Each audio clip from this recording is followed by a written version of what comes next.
All right, let's just get right into it. The whole AI explosion, it isn't just another passing tech trend. Nope. This is a massive shift, and it's making a lot of us, pretty nervous about our jobs. And honestly, for good reason. So today, we're going to break down exactly what this all means for your career, and more importantly, how you can make sure you come out on top. This quote right here, it just hits the nail on the head, doesn't it? We are at a point where just sitting back and watching is probably the single riskiest thing you can do. It's not a question of if AI will impact your job anymore, it's about how you're going to respond when it does. The stakes? Well, they couldn't be higher. So that brings us to our first big question. Is this a revolution or an extinction event? And look, that's not just me being dramatic. Every single major leap in technology has created winners, and it has created losers. Let's dig into why this time feels so different, but also, in a weird way, exactly the same.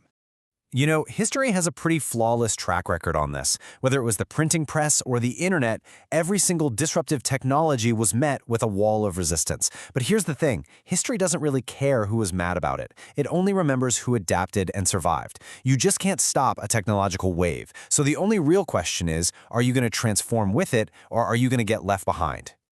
What's really wild when you look at it like this is the sheer speed. The gaps between these massive changes are shrinking like crazy. The agricultural revolution, that took thousands of years. The industrial revolution took centuries. The digital one, just a few decades. But this AI revolution, it's happening in years, sometimes even months. The speed is the disruption. So, what's the right way to even think about all this? Well, a researcher over at MIT framed it perfectly. The winning mindset is to stop seeing AI as a human replacer. That's the fear. The reality? It's a productivity multiplier. It's not actually here to take your job. It's here to amplify the power of the people who learn how to use it. Think of it less like a threat and more like the most powerful tool humanity has ever built. But adapting to something this big isn't just about logic and tools. It's also about our psychology, how we react to it deep down. And that brings us to the 5 stages of technological disruption. Okay, so as I go through these next 5 stages, I want you to be really honest with yourself. Try to pinpoint where you are right now. Because just recognizing what stage you're in, that's the first real step to moving forward. First up is confusion. You just feel overwhelmed, right? Like, where do I even start? Then comes repudiation, where we just write it off as hype, a passing fad. Next is maybe the trickiest one, shaming. We start criticizing people who adopt it. You see this all the time. You're cheating, or you're not supporting real artists. Eventually, though, reality kicks in with acceptance. And finally, my favorite stage, forgetting. We literally can't imagine our lives without the very thing we fought against. Sound familiar? Okay, so understanding the problem and our psychology is one thing, but what we really need is a plan. So let's get practical. I'm talking a simple tutorial, 4 concrete steps you can take starting today to adapt and actually thrive in this new world. Look, it is totally normal to feel a bit of fear or anxiety about all this. But just letting that fear paralyze you, that's basically giving up. The only real antidote to fear is action. So let's stop waiting around and start actually building our own future. Let's get moving. Here it is. This is our roadmap. It's 4 simple steps. 1. Upgrade your digital brain. 2. Use AI every single day. 3. Shift your mindset. And 4. Become what's called a mini-polymath. Don't worry, we're going to break down exactly what each of these means. All right, step 1. Upgrade your digital brain. In a field that's moving this fast, just Googling stuff as it comes up isn't going to cut it anymore. You need structured learning. You have to seek out actual courses. Many of them are free. On the basics, things like machine learning, prompt engineering, generative AI. And here's a key thought. If you already know exactly what to Google, it means that topic is already old news. You might be late. You've got to get ahead by learning the concepts before everyone else does. Step 2 is all about building a habit, a real non-negotiable habit. You need to commit to spending 1 to 2 hours every single day just playing with and using AI tools. It doesn't have to be some complex work project. It can be messing around with image generators, asking it to help you write an email, using it for research. It's the consistency that matters.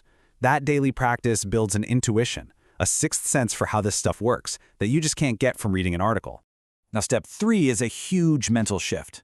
I want you to stop thinking of this as artificial intelligence and start thinking of it as extended intelligence. See, it's not some separate brain coming to replace yours. It's a tool that acts like steroids for your own mind. It's an extension of your abilities that makes you faster, smarter, and way more creative. This really clarifies things. The competition in the future, it's not going to be human versus AI. That's the movie version. The real competition is going to be a human with AI versus a human without AI. It's like a foot race, where one person gets state-of-the-art running shoes and the other person is barefoot. You absolutely want to be the one with the shoes. And finally, step 4. Become a mini-polymath. Think about it. In a world where AI can master one narrow skill almost instantly, the person who only does that one thing becomes incredibly vulnerable. The real value now is in combining skills. So a designer who also gets copywriting can use AI to create incredible campaigns. A programmer who also gets storytelling can build products people actually love. Your career security isn't in how deep you go in one skill anymore, it's in how broad you are across several. So all of this, it really brings us to a fundamental choice. As this new world gets built around us, you get to decide what part you're going to play in it. This quote just sums it all up, doesn't it? Job titles are going to matter less and less. What's going to matter is your ability to solve messy, complex problems. And to do that, you need to be able to see things from different angles, use different skills, and of course, leverage the best tools out there, like AI. That's the kind of person companies are going to be fighting over. So when you boil it all down, it really just comes to this one question. This change isn't something that's just happening to you. It's a massive wave you can choose to ride. You can be a pioneer who helps figure out this new frontier, or you can become a fossil, a relic of a world that just doesn't exist anymore. The choice is yours, and it's a choice you can start making today.